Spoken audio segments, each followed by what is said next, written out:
The problem is that too many of us end up trapped in the rat race and feel as though there's no way that we can break free. Partly this is because we want to get that sense of achievement and status from our jobs, which I'll come to in a moment. Moreover, though, it's because we think we need to live up to the money. As soon as you start earning a certain amount of money, you'll probably change your lifestyle within your quote means. If you're earning $50,000 a year, then you'll probably find yourself taking on a mortgage that costs more than if you were earning $30,000 a year. Likewise, you'll probably buy more gadgets and more toys, and you'll probably go out more and go on holiday more. That's the dream the way it's sold to us, but then the reality kicks in. Your lifestyle costs so much that you're now completely reliant on your job to support it. Therefore, you can't make the decision to work less or take a pay cut because then you'd end up in debt. If there were things you wanted but you couldn't afford, then you might already be in debt. Likewise, you're probably working so hard that you don't really have time to watch that new widescreen TV or play all those new computer games. And also, more important things like your health and your relationship with your family are falling by the wayside.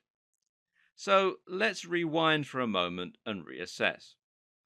Why not buy a smaller house on that $50,000 salary? Let's say it has one less bedroom. It's a two bed instead of a three bed. You may not now be able to have that home gym, and you might have to move home if you ever have three kids. But you're now completely free from the stress that comes with earning only just enough to maintain your current lifestyle. That means you can spend more money on traveling and going on holiday. It means you can take on an easier job with less stress. And it means that you can visit friends, paint, write, read, exercise. Why don't more people make this decision? Of course, you might decide that all you care about is that home gym and you need three bedrooms. But in that case, you can probably find other areas to cut costs to focus on that one thing that is truly important to you. What most of us don't realize is that it is possible to get what we want right now. It's within your means. Let's say, for example, that you want to travel more, and so you're trying to climb your career path to earn the money that you need to go traveling. Except that the more money you earn, the more responsibilities you take on, and the harder it is to take a career break. And the older you get, the more commitments you have elsewhere in your life. It's never a good time to travel. So, you know what? You should just do it now. And there are plenty of ways to do it cheaply thanks to budget airlines, Airbnb, and more. My recent trip to Switzerland, for example, cost me all of $50, or the equivalent in British pounds. I live in the UK, so an EasyJet flight cost me barely anything, and I was able to get it even cheaper because I'm fortunate enough to know a pilot. A return flight cost about $20, and we booked the accommodation one night with Airbnb. It was an incredible cabin on the side of a beautiful mountain in Siskikon. And I spent the rest of the time staying with a friend. You must know at least some people who live abroad.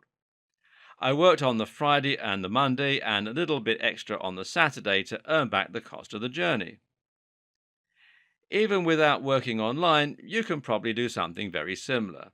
And there's plenty of exploring to do in your own country and nearby without needing to travel all the way to Asia or somewhere else that will cost more money.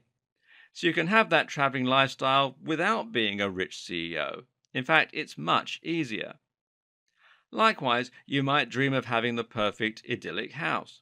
But again, you don't need to be rich from your job to get there. Instead, why not just focus on making the very most out of a relatively modest sized property? And this can be more successful than you probably expect.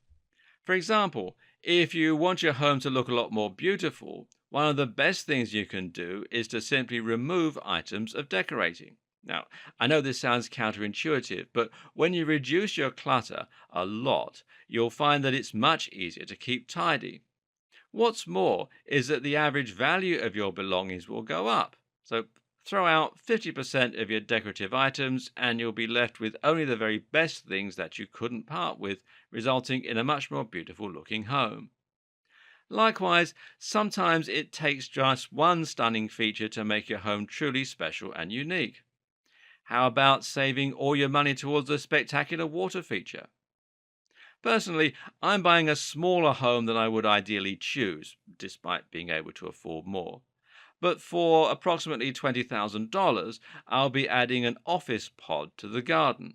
It's a stunning, modern 2.5 by 2.5 meter office that is made from renewable materials and has large double glazed windows looking outside. It's a stunning feature that will increase the value of the property and that I'll be able to work in while the rain hammers on the glass outside. The perfect home without being rich. And often, if you really think about your dreams, you might surprise yourself. My friend recently quit a high paying job building defensive weapons for a startup that sold to the military. Instead, he became a park ranger. Why? Because he loves exercise, loves being outside, and he's fascinated by bugs. Go figure. But he's much happier now on a smaller salary and he can't wait to get into work every day. I could personally see myself loving being a tree surgeon. Every day is a high adrenaline adventure. I've been promoting the idea of quitting a job and becoming a park ranger or a rubbish collector a fair bit now, and understandably, some people watching this might be a little perplexed. If you're a motivated type A personality, then perhaps you can't stand the idea of being a rubbish collector or working for a nature reserve. But here's the thing. You can get your sense of progress and your sense of satisfaction outside of work. My sister did an art degree and loves creating sculptures out of paper. She was even hired to make an advert for a prominent musical artist. Now she works in telesales. Is she happy doing that? Well, yes, because she still makes art as a hobby, sells it on the side, and gets a real sense of reward from that. She feels like she's making progress and it has nothing to do with her job. Likewise, she's making an additional income from having another source of revenue. Again, you can do the same thing. Want to be a music artist? Well, the best way to accomplish that in this day and age is to get onto YouTube and start building a following. This is much easier and will give you satisfaction and reward right away. Or maybe you'd love to be an author. Great. Find a job that doesn't take over your life and then use the extra time to write your killer novel. You can always publish it yourself on Kindle or using a print-on-demand service like Lulu later on. And if it's just some extra money you need, then you could run a side business as a reseller on eBay. You could cut people's hair or you could teach the piano. You could even let your room to students for a few weeks of the year or use Airbnb. There are countless ways that you can make more money that don't involve working longer or taking on a ton of stressful responsibility in your current career. And there are other reasons that wealth doesn't equal income too. For example, you can often save a lot of money just by making changes to your lifestyle, and this will often be enough to increase your overall wealth. Now, that might mean that you stop drinking coffee in the morning. That's $3 5 days a week, which is $15 a week, which is $60 a month, which is $720 a year, aka a cheap staycation, right? But with some savvy budgeting, you can probably be much richer. But it's not about that. It's about first thinking what you want from life and then making the steps to get it. Oh, and actually, one of the easiest ways to become a lot wealthier is to move somewhere that's poorer. This is super simple if you work online. It means you can take your current salary somewhere where a house costs half the price and you'll get much more for your money. On what I make now, I'm struggling to get the house I want with my wife. But if I were to move to Lanzarote, I could buy a house in cash that would have 3 bedrooms, a pool, and a roof terrace. And I could spend my days saving up huge wads of cash ready to return to the UK in 3 years' time to buy a mansion here. Now, that's not the right course for me, but it could be for you.